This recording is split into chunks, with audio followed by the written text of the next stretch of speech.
Por essa fé, o cristão, segundo a autoridade do mesmo Deus que fala em sua palavra, crê ser verdade tudo quanto nela é revelado e age de conformidade com aquilo que cada passagem contém, em particular, prestando obediência aos mandamentos, tremendo às suas ameaças e abraçando as promessas de Deus para esta vida e para a futura.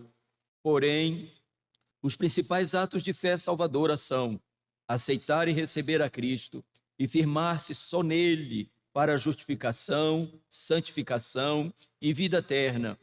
Isso em virtude do pacto da graça. Parágrafo de número 3. Essa fé é de diferentes graus, é fraca ou forte. Pode ser muitas vezes e de muitos modos perturbada e enfraquecida, mas sempre alcança a vitória, atingindo em muitos uma perfeita segurança em Cristo, que é não somente o autor, como também o consumador da fé. Como é que eu posso ser aceito diante de Deus? Como é que Deus salva o homem? Como é que Deus justifica o pecador? E aí nós vamos entender que nós não somos salvos por aquilo que nós fazemos para Deus, nós não somos salvos por algo que nós realizamos para que Deus possa tornar-se favorável a nós, mas nós somos salvos por aquilo que Deus resolveu fazer em Cristo Jesus. A maneira é pela graça, mediante a fé em Cristo Jesus. Então o Evangelho é um anúncio de que aquilo que Deus exige de nós e que nós não temos, Ele agora nos concede, Ele nos dá, quando nós o quê? Cremos neste Evangelho, nesta mensagem. É quando nós colocamos a nossa fé naquilo que nos é anunciado. E aí eu sei que pode surgir a interrogação. Sim, mas no Antigo Testamento ainda não tínhamos a revelação de Jesus. Mas os homens eram salvos pela graça, mediante a fé na promessa de quem? Do Messias que viria. Desde Gênesis capítulo 3, há uma promessa que viria quem? O Redentor, o Messias, que iria redimir o homem. E toda a Bíblia ela é uma revelação deste plano e da pessoa do Senhor Jesus Cristo. A fé salvadora não é uma fé histórica. E o que a gente quer dizer quando se fala de fé histórica?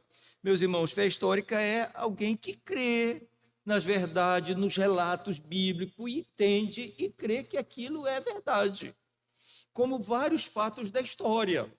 E esse é um fato que, embora alguns possam ter dúvidas sobre a pessoa de Cristo, mas se você for fazer uma avaliação histórica clara, você vai ver, ele veio, ele nasceu, ele mudou a história, os fatos históricos, os fatos naquilo que pode dizer sobre a sua morte, eles são verídicos. Qual é a diferença aqui? É que a fé histórica, ela não afeta, ela não muda, ela não transforma a nossa vida. Ela afeta apenas o aspecto intelectual, é saber, é conhecer sobre o que está aqui revelado como sendo verdade e como sendo uma verdade dentro da história. Também não é uma fé temporária. E há fé temporária. Há alguns, meus irmãos, que podem ter uma forte persuasão da verdade, podem ter suas emoções, seus sentimentos afetados pela compreensão desta verdade, mas esta fé, ela pode apenas produzir sentimento de convicção, de pecado, de adoração a Deus, mas eles não resultam numa nova vida, não resultam numa evidência tão clara de que esta fé transformou o coração. A fé salvadora não é um salto no escuro, ela tem conteúdo, ela afeta toda a nossa personalidade, todo o nosso ser. Ela alcança a nossa mente, ela alcança nossos sentimentos, nossas emoções, e ela alcança a nossa vontade. Não é um salto no escuro, não é uma fé sem fundamento. Crer por crer. Quer por crer é crendice. Não, a fé bíblica, ela tem fundamentos, ela tem razão, ela tem conteúdo, ela satisfaz o intelecto do homem.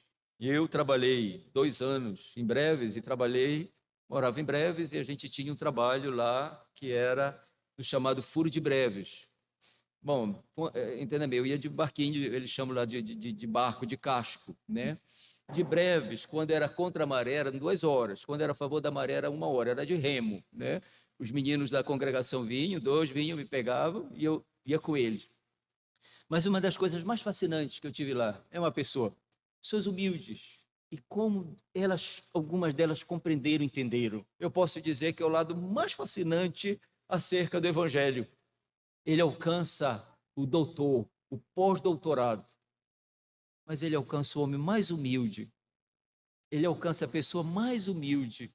Há uma iluminação, um conhecimento, que é um conhecimento que leva a ter uma convicção e leva a ter uma entrega, uma confiança sobre quem Cristo é. Alguém pode, entenda bem, compreender, entender as verdades. Alguém pode entristecer-se pelos seus pecados, pela sua transgressão, pela sua ofensa. Mas a evidência da fé verdadeira é que ela afeta a nossa vontade. E a vontade é o aspecto de quê? De lançar-se a Cristo. É aquele que agora vai a Cristo e que entrega a sua vida, que coloca a sua confiança, certeza, convicção, entrega. Não é alguém que apenas compreendeu e entendeu, mas que entrega a sua vida a Ele. E nós cremos não porque nós somos melhores, nós não falamos da salvação de uma maneira que nós nos inflamos ou nos enchemos. Foi apesar de. Quando alguém vem e fala para você, você é orgulhoso de dizer que você é salvo. Isso é o contrário. Deus me levou a ver quão pecador eu sou e quão necessitado eu sou de Cristo. E eu fui, coloquei e busquei nele, somente nele. Quando a confissão de fé, meus irmãos, ela vai tratar aqui, ela vai dizer, esta fé é de diferentes graus. Ela é fraca ou forte. Algumas vezes nós vamos ser assaltados de dúvidas. Algumas vezes esta fé vai ser, digamos assim, sofrer alguns embates. Tem plantas que só sobrevivem se elas estiverem numa temperatura ideal, numa iluminação ideal, senão elas não sobrevivem. Elas têm que estar dentro de uma estufa. A fé sobrevive, meus irmãos, às mais difíceis provações e aflições desta vida. Porque é uma fé que está fundamentada não em nós, mas na revelação, na pessoa do Senhor Deus. É possível que algumas vezes nós, entenda bem, não deixamos de ter fé, mas ela vem enfraquecer. E são nessas horas que a nossa natureza pecaminosa toma mais vigor. É nessas horas que Satanás pode ter vitória sobre algumas coisas. É nessas horas que o mundo também pode ter vitória. Mas é quando o Evangelho vem e nos leva a ter não só uma persuasão, uma convicção da nossa condição, mas nos leva a ter uma persuasão, uma convicção sobre Cristo. É quando então a gente vê o quê? A necessidade. Eu preciso de um Salvador, de um Redentor. E é onde é desvendado a nós a pessoa bendita do Senhor Jesus Cristo. Somos muito gratos, ó Deus, porque foi o Senhor que fez isso. E nós temos a plena certeza que não há nada em nós. Tudo é de Cristo, tudo foi nos dado. Peço que o Senhor nos abençoe, nos fortaleça cada dia mais nesta fé, no nosso entendimento, na nossa compreensão sobre as verdades reveladas nas Escrituras. Que o Espírito Santo nos torne mais certos, mais convictos dessas verdades. E tu nos leve a ter uma confiança, uma entrega, de fato, graciosa sobre a tua pessoa e sobre as tuas promessas. Aumenta a cada dia a nossa certeza, a nossa convicção sobre quem tu és. Aumenta a cada dia a nossa certeza, a nossa convicção sobre a obra da providência. O Senhor está no controle de todas as coisas.